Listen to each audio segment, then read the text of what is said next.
I apologize that this is so long. I had been too hurt to post here. But after reading Chump Lady's book, thank you. I have been commenting on a few posts. And it has been helpful. I am not really looking for advice since I have finally moved on. I just want to share in case it helps. I hope this helps me too. I made a lot of mistakes. The pick me dance, etc. because I misunderstood her actions. I'm going to tell it from my point of view, as I found out, and then I will go back and fill in what she did before I knew based on her admitting and me looking through her digital footprint. Some of this is very private, gross, etc., so please read at your own risk. I just need to let it all out. Very early on, I was on this thread at Reddit, but I wanted reconciliation, and here it is more pro-divorce, so I couldn't read the threads.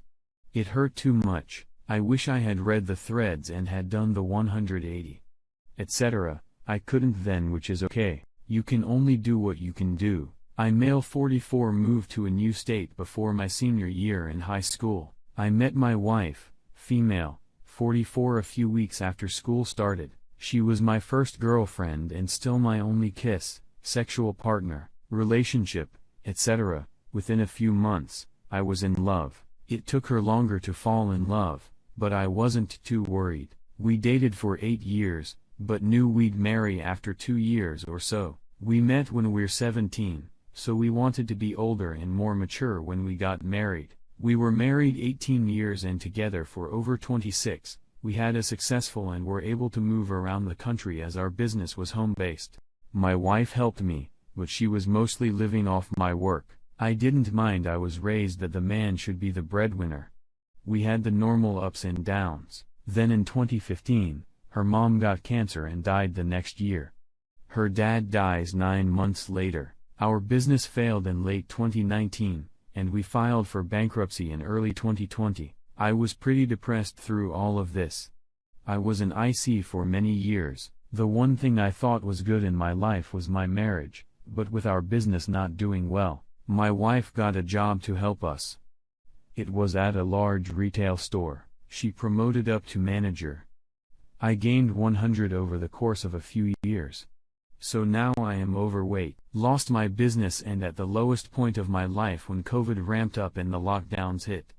I was pretty much a shut-in due to having asthma and being worried. My wife worked through all of this. She started working late, and on her days off, she would go to Target and shop a lot, which during lockdown should have been a red flag. One Sunday morning, she woke me up at 6 a.m. and said she was going to the park to walk because her legs were restless. Kind of weird, but I would walk on our treadmill in the middle of the night times due to RLS, so no big deal. She gets home. We eat breakfast. She showers, etc. Then as I am in the office on my computer, she walks in naked, turns around showing me her full body, and then goes to the bedroom. I follow as we had a very active sex life. She wants me to please her orally, but I notice a weird smell. Sex, basically. So I don't proceed. I leave the room thinking it was from her walking at the park. At this point, her cheating on me is so far from my thinking I wasn't alarmed, but something is stirring in my head. And next day, I look at her browsing has and she was on the Facebook page of 2 guys that I know don't work at her store. I get concerned as she doesn't have male friends that aren't coworkers. Another day goes by and my mind is still wondering. My D-Day was July 22, 2020 at 3 a.m. I wake up and think I should grab her phone and look. I lay in bed for a while debating if I should even get up because I am tired. Finally, I grab her phone. Not knowing what to look for. Almost instantly, I see Snapchat, which I didn't know she had. She has 3 friends, all male, 2 that she was looking at on FB and a guy she works with. She never admits to anything with the guy from work. But I don't believe her. She wakes up and asks if I am okay. I ask if she is cheating on me. She says no. We talk for a few hours, and I find out I can download her Snapchat history, so I lock myself in a bedroom and proceed in doing so. She begs me not to, saying it's bad, and admits to cheating on me. Boom. My entire life is blown to pieces. The feeling of pain can only be understood by those of us who have been betrayed. I feel she abandoned me at my lowest when I needed her the most. She denies this, but facts are facts. She throws it in my face that she is supporting us. I guess she forgot the first 16 years of our marriage when she didn't have to work and could shop all the time. Oh, yeah. She now says she's not materialistic. Again, that's news to me, as she loves to shop. You know how they say they cheat down? While these guys are both broke losers, one even borrowed money from my wife. More on that later. And the other lives in a crappy trailer owned by a relative because his credit is so poor he can't rent on his own and has gotten over 10 due. I messaged both guys on Facebook telling them they are pieces of shit and informing each about the other guy. Funny how they were upset. She was cheating on me with more than just them. One never replies. The one who stole the money now wants to fight me. I find out later he is obsessed with fighting me and keeps telling my wife he wants to fight. She slowly admits to things, but it's trickled truths. I ask about protection. She says, of course, that's what people do now. She makes it seem like she didn't do much. It wasn't special. Just sex, but nothing like with me. On D-Day, I asked her to message each guy saying it's over. My husband knows, and it take her 7 hours to send the message. Meanwhile, I am begging her to send them. Later I ask her 8 questions about things they did. She admits to only 2 of them. We get tested for STDs. Luckily, we have none. I remember a few weeks before I found out. She wanted me to please her, and I noticed something down there. I make a face and she jumps up and runs to the bathroom. Says it was a discharge. I am not alarmed, but now I am so grossed out. Luckily, I stopped, but the abuse to ask me to do that after having sex with someone else. So I know she did this twice now, and since I would do this to her a lot, I am sure I did this after she had sex and just didn't notice. Disgusting. Did that excite her? She has so little respect for me that she would ask me for that knowing full well I am oblivious. Or was it something she talked to them about? Like, they all get off on me doing that. Her excuses were, I didn't love her anymore. Not true, obviously. She never had her wild college years. We didn't make each other happy anymore. News to me, and she never once talked to me about this. Her siblings were promiscuous. She was addicted to the attention COVID caused it. And many more, I can't remember. Thankfully, the next few weeks is a lot of pain. Her saying sorry and that she never wanted to leave me. She says she didn't think about it. She just did it. That hurt. She didn't think about ruining our marriage, destroying me. No, she just screwed both of the guys. One of the guys liked to talk about her marriage. He said, I bet your husband is cheating on you. She replies, my husband would never cheat on me. Ironic, but now I see it's narcissism. He asks, what would your husband do if he knew? She says he would kill himself. She tells me this and I get upset. She then says it was a joke. That's not better.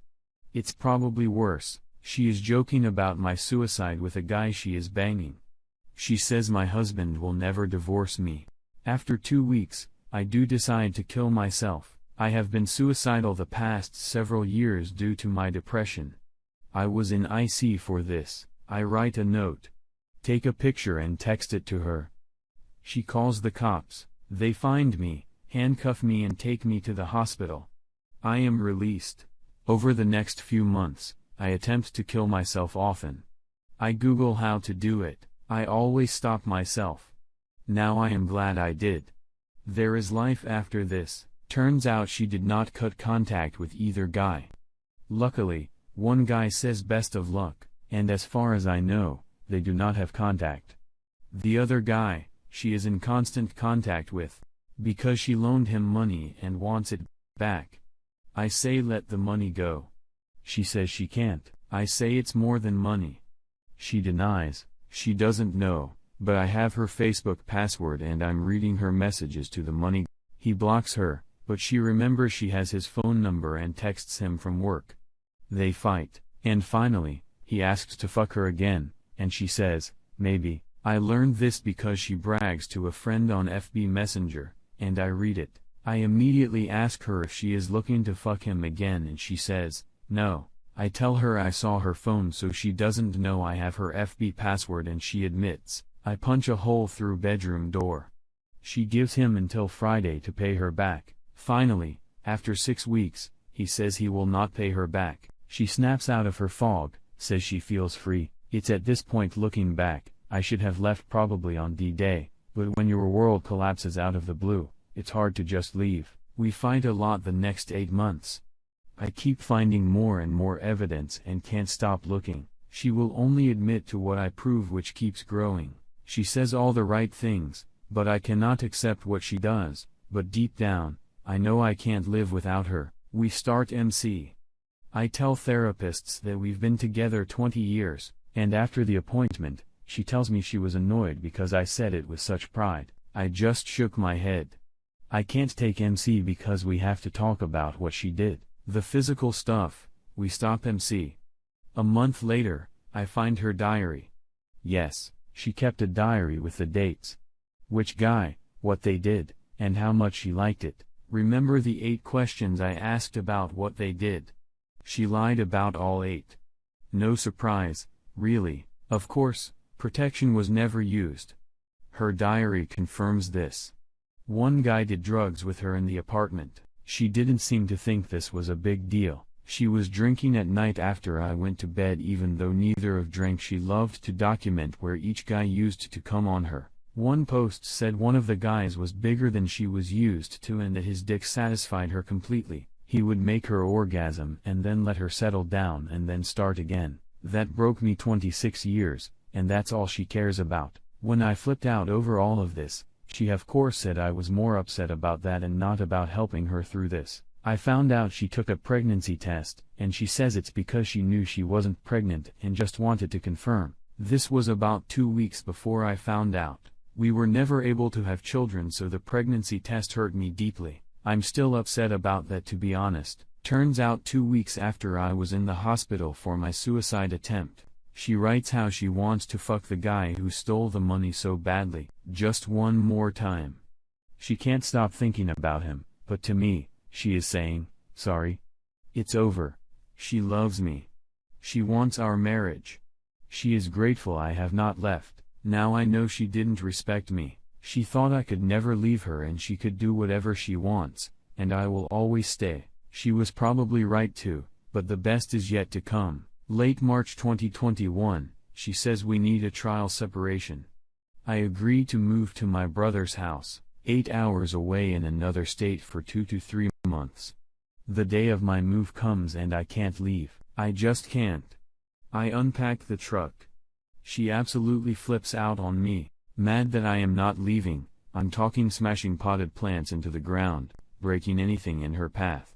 Pictures vases. She just destroyed our living room. Somehow she pins me on the ground, is sitting on my chest, pounding her fist into me. It was sort of funny, to be honest, but it also hurt.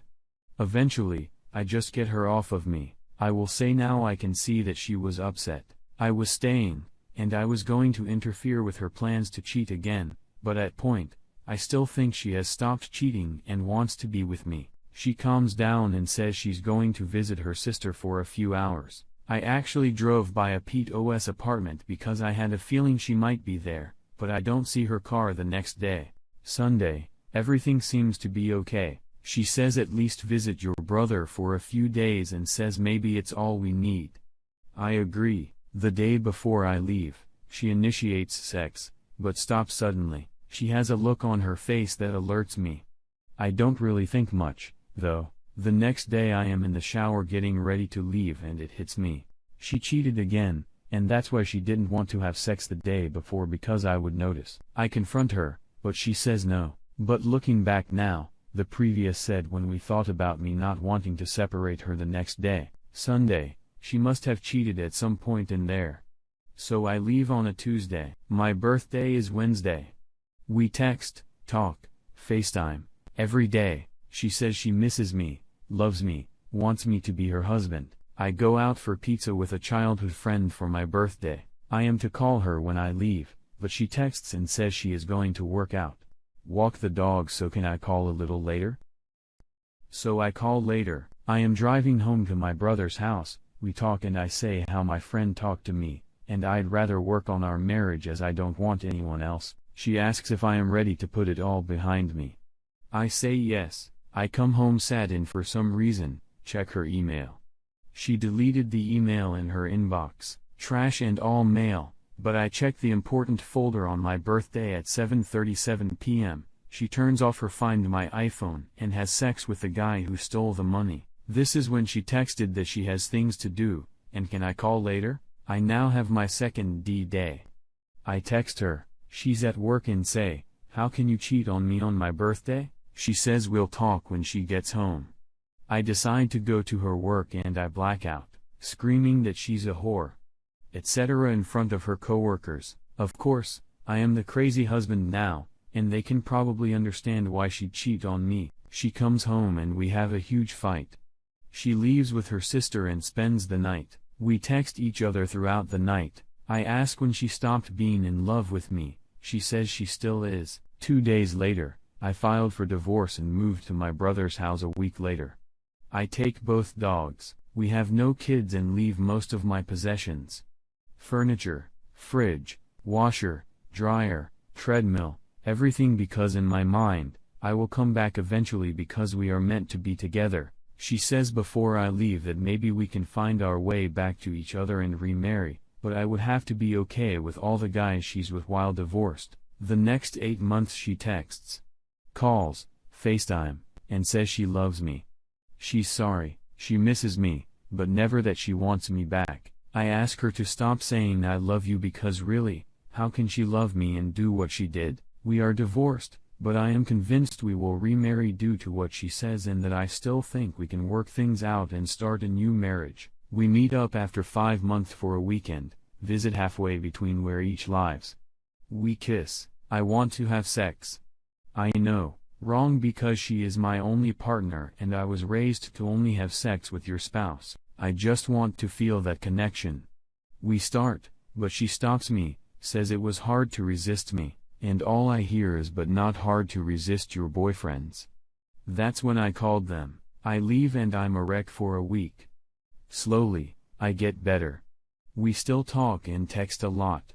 I plan a visit after Christmas, but she makes it clear we are not on the same page anymore. Even though she has led me to believe we will remarry, she now says no. I canceled the trip. The Tuesday after Christmas when I would have been visiting, she texts me out of the blue saying I am on her mind. She is thinking of me. She's not sure if we are talking but wanted to say hi.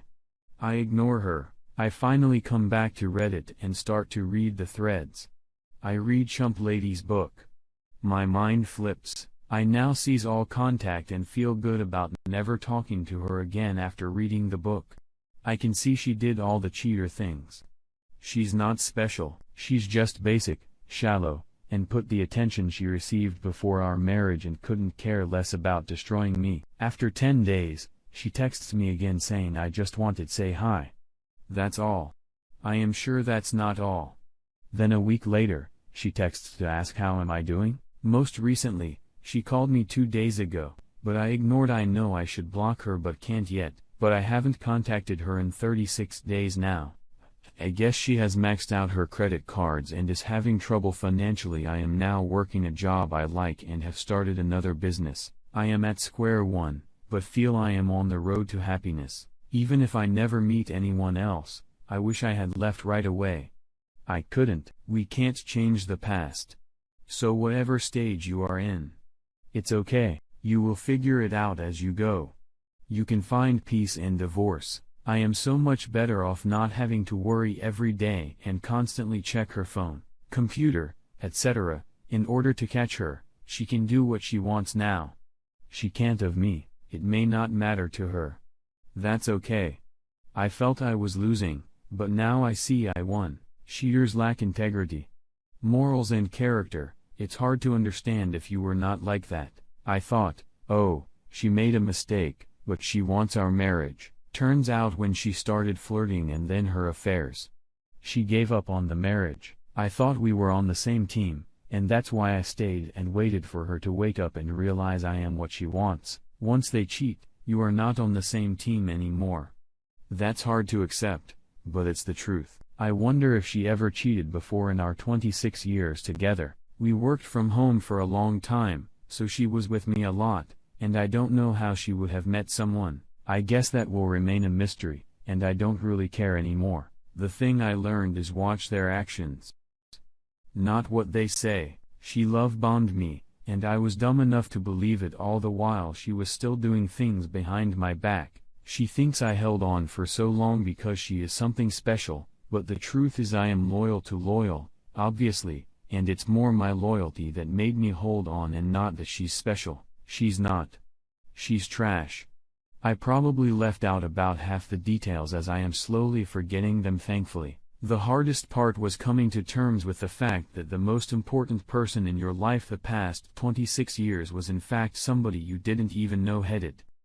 Several people have commented on how she was wanting me to go down on her after having sex with other people more than once. The best I could figure out is she had said in high school she was never sought after by boys.